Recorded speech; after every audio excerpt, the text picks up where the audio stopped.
Assalamu alaikum wa rahmatullahi ta'ala wa barakatuh. A'udhu billahi minash shaitanir rajim. Bismillahir rahmanir rahim. Alhamdulillah thumma alhamdulillah. Voalohany indrindra dera ary fisaorana atolitsika ny tompo Zanahary ilay be fitiavana, ilay be ndrafo, ilay be fiantrana, ilay fatra pamela heloka amin'ireo mpanompony. Ary tsy adintsika koa ny mangataka fitahina ho an'ny mpaminany masina Muhammad sallallahu alaihi wa alihi wa salam. Inshallah ralasy ranabavy rehetra izay mpanaraka ny finoana.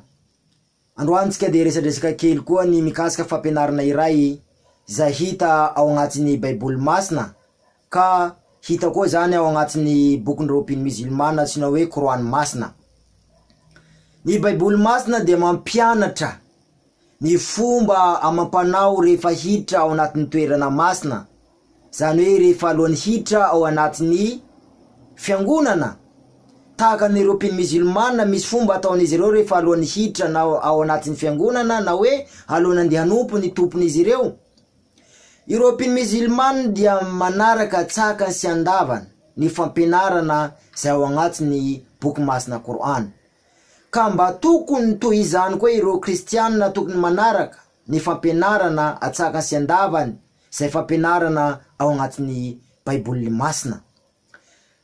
Ny tompo Zanahary ilay tsy toa nilaza ao agnatin'ny Korany masina fa hoe ya ayyuhalladhina amanu, o ianareo zay mpino, idha kuntum ila sola, raha toa ianareo hitsangana ho amin'ny sola, faghsilu wujuhakum wa aydiyakum ila al-marafiq, sasao izy ny tarenareo sy ny tananareo ka hatramikio, aveo izy safoy ny lohanareo, dia aveo sasao ny tongotranareo. Izany hoe ny fampianarana n'ireo mpino musulmana alohan'ny handeha hanompo ny tompon'izy ireo dia manao fidiovana masina, zany hoe misasa izy ireo dia misasa, manasa tarehy, manasa tanana, manasa tongotra, zay vo afaka miditra agnatin'ny toerana masina, afaka miditra ao anatin'ny moské, afaka mandeha manompo ny tompon'izy ireo.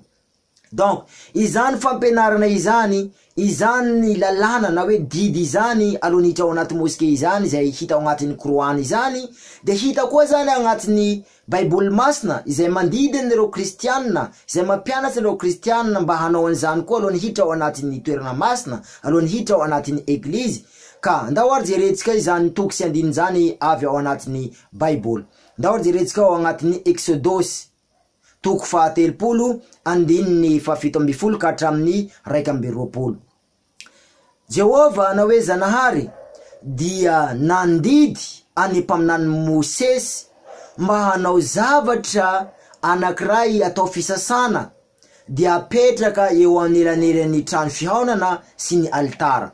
Izany hoe io toko sy andininy amin'ny Exodosy io, toko fahatelopolo andininy fafito amby folo ka hatramin'ny raika amby roapolo io, dia milaza hoe Zanahary nandidy any Mosesy, ianao dia manaova zavatra atao fisasana dia apetraro ao amin'ny elakelan'ny trano masina sy ny altara, dia aveo asio rano izany. Zany hoe Zanahary nandidy any Mosesy hoe asio rano izany atao fisasana alohan'ny hiditra ao anatin'ny toerana fivoriana na hoe toerana zay misy an'le altara.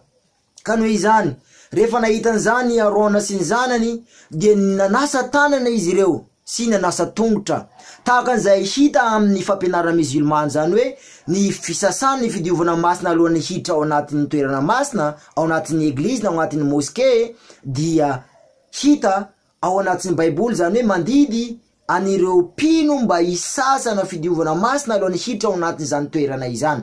Donc Harona sy zanany dia nanao fisasana izany, nanasa tanana zareo, de aveo tsy voalaza ao ny fanasana tarehy, zany hoe nanasa tanana izy ireo, dia nanasa tongotra. Tahaka izany fampianarana zany hitatsika ao anatin'ny fampianarana Islam. Ireo mpino musulmana alohan'ny andeha hiditra ao anatin'ny trano masina, alohan'ny hiditra ao anatin'ny moské andeha hanompo ny tompo Zanahary izy ireo, dia manao fisasana izy ireo dia manasa tarehy, manasa tanana, manasa tongotra. Izany fampianarana zany dia hita ao anatin'ny Baiboly koa amin'ny toko sy andiny amin'ny Exodosy toko fahatelopolo andiny fafito amby folo ka hatramin'ny raika amby roapolo.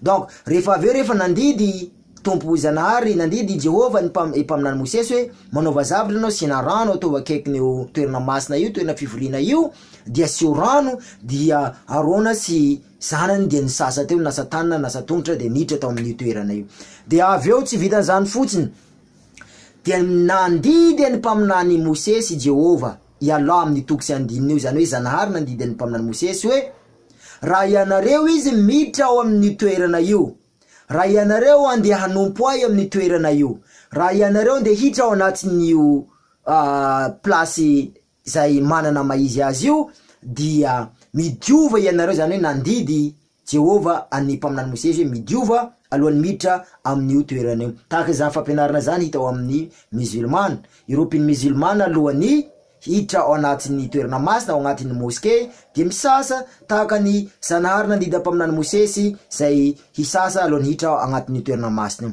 Tsy vitan'izany ihany anefa fa mbola niteny Tompo Zanahary tamin'ny mpaminany Mosesy hoe izany fisasana izany alohan'ny hiditra ao anatin'ny toerana fivoriana dia na hoe zany hoe toerana masina zany hoe fiangonana dia lalàna ho mandrakizay izany. Jereo tenin'ny Jehova amin'ny mpaminany Mosesy lalàna ho mandrakizay izany. Zany dia lalàna mandrakizay ho an'ireo mpino musulmane, lalàna mandrakizay ho an'ireo kristiana, ny fisasana, ny fidiovana alohan'ny hiditra ao anatin'ny fiangonana, alohan'ny hiditra ao anatin'ny moské. Indrisa nefa fa nahoana ireo kristiana tsy manaraka an'izany fampianarana izany, fa nahoana ireo kristiana tsy manao an'izany fisasana, fidiovana masina izany alohan'ny andeha hiditra ao anatin'ny toerana masina, alohan'ny hiditra ao anatin'ny eglizy, taka ireo mpino musulmane alohan'ny miditra ao anatin'ny moské dia manao an'izany ozo izany na hoe fisasana na fidiovana masina izany.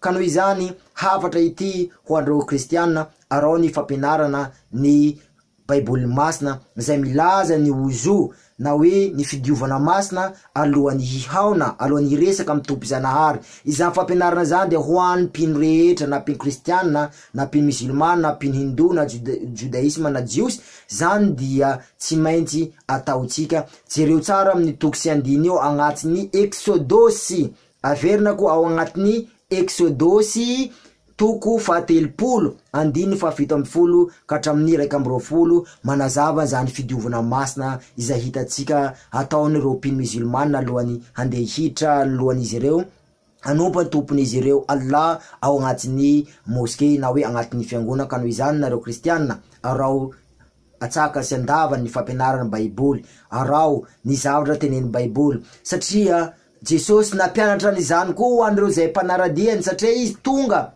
tsy hanova lalàna zay nentin'ny Mosesy io fa tonga zay hanatanteraka zany hoe zavatra lalàna nentin'ny Mosesy no ampianarina ny ireo mpanaradiana azy, zany hoe nareo kristiana tokony manaraka zany fampianaran Jesosy Kristy izany. Izy dia tonga hanatanteraka fa tsy tonga hanova zany lalàna zay nentiny mpaminany Mosesy izany. Donc mpaminany Mosesy nampianatra zany fidiovana masina izany zay nandidiny Tompo Jehova azy, ka Jesosy koa tonga nanatanteraka zany lalàna nentiny mpaminany Mosesy izany. Ka ianareo kristiana zay mpanaradian Jesosy Kristy, ilay mpino an Jesosy Kristy matokony hisasa hanao fidiovana masina tahaka an'ireo musulmane alohan'ny hanatanteraka ny fivavahana ao anatin'ny fiangonana. Ka am farany aho hoe wa akhira dawan anilhamdulillahi rabbil alamin wa assalamu alaikum warahmatullahi ta'ala wa barakatuh.